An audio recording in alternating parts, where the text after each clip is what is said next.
भारत देश को कब मिलेगा पहला दलित प्रधानमंत्री, इस बात पर सबकी नजरें हैं।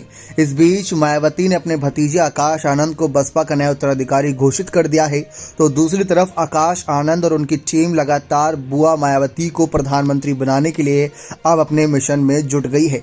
जी हां, जहां देखने को साफ मिल रहा है कि बहुजन समाज पार्टी जो हमेशा से ही दलितों, पिछड़ों और अल्पसंख्यकों के हित के लिए बात करती आई, चाहे सदन के अंदर हो चाहे सदन के बाहर, वह हमेशा उनके लिए आवाज उठाती नजर आई। लेकिन बदले में क्या मिला कि 4 बार मुख्यमंत्री तो बनी मायावती, लेकिन प्रधानमंत्री बनते बनते कई बार रही। कई बार विपक्ष ने उनका साथ नहीं दिया, तो कई बार उनके पार्टी के नेता ही उनको धोखा देते नजर आए। लेकिन अब परिवार के हाथ में, यानी यूं कहें कि आकाश आनंद जो मायावती के बहुत ही करीबी रिश्तेदार, उनके भाई के बेटे हैं, तो ऐसे में अब आकाश आनंद की जिम्मेदारी बनती है कि जिस बसपा को अभी तक मायावती ने लोगों के दिलों में जिंदा रखा है, हमेशा पिछड़े दलितों के लिए आवाज उठाई है, अब आकाश आनंद मायावती को यानी अपनी बुआ को प्रधानमंत्री बनाने के लिए हर एक वे काम करे जिससे मायावती कल को प्रधानमंत्री पद तक पहुंच सके।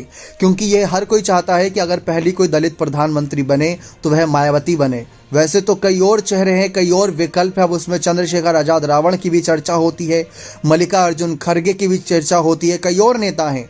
लेकिन जिस तरीके से मायावती की चर्चा है वह किसी से छुपी नहीं। खुद लालू प्रसाद यादव से लेकर मुलायम सिंह यादव जैसे बड़े नेता भी एक समय पर यही चाहते थे कि अगर दलित कोई पहला प्रधानमंत्री बने तो वह मायावती रहें।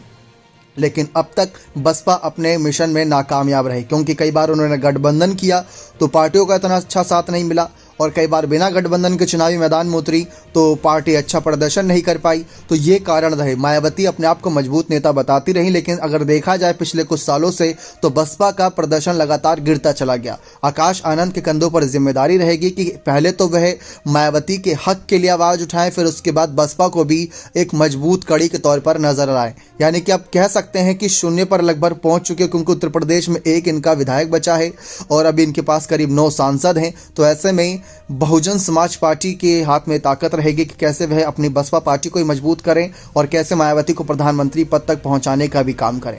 आपको क्या लगता है कि अगर दलित कोई पहला प्रधानमंत्री बनेगा भारत देश में तो वह कौन हो सकता है? क्या मायावती को बनना चाहिए या नहीं? अपने राय कमेंट सेक्शन में जरूर दीजिएगा। बहुत बहुत धन्यवाद।